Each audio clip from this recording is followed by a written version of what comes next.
So here we have the Nokia E71 and the Nokia E71x, which has just been announced for AT&T here in the US.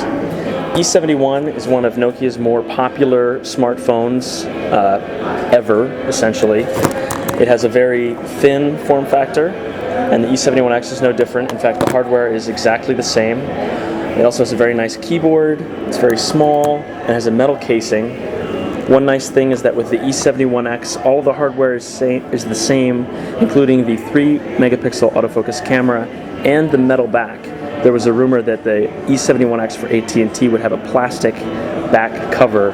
Fortunately, that rumor was false, and the E71x has the wonderful feeling metal casing all around that gives the E71 and E71x a very high quality feel. Where the phone is a little bit different between the E71 and the E71x is the software. So you can see here that we still have the recently used and shortcut applications at the top, but the date and time have been rearranged a little bit.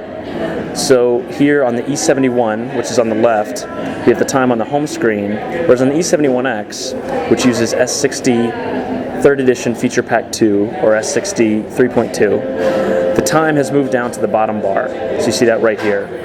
It says 11:07 p.m. What that means is that the time stays on the screen when you move into other menus. So here we are moving from the home screen to the main menu, and the time is still there in that bottom bar, as well as notification icons such as this little icon that shows we have an outgoing message. Other than that, you can see that AT&T has applied their customizations to the menu, including prominent links to their main applications such as AT&T Music, Cellular Video, AT&T GPS, Yellow Pages, MediaNet, and Media Mall. These applications quite naturally can't be deleted, but you can move them, or you can move them into well, you can't move them into a folder. They have to stay sort of on the main menu, but you could move them to the bottom of the menu if you wanted. Now, AT&T has done something interesting with some of the menus that are slightly locked down.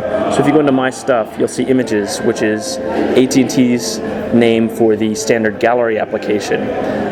Now, on the left, we have the standard E71, and you can see we can take this gallery application, we can move it, or move it to a different folder.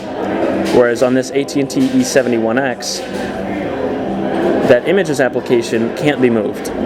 So pretty much everything in that My Stuff folder is locked down for some reason. However, you go into other folders such as Tools, and then you see an application like Calendar can be moved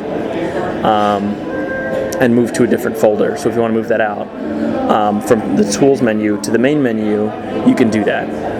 And you can create new folders and rearrange all the icons pretty much however you like, except for the odd My Stuff folder.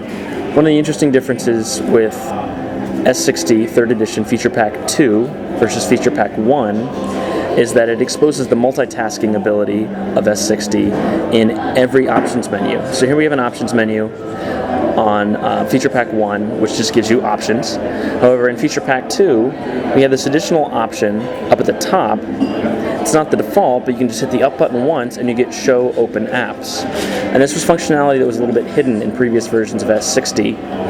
Now it's very easy from pretty much any application to get this Show Open Apps little pop-up window and see all your running applications and switch between them. So that is the differences.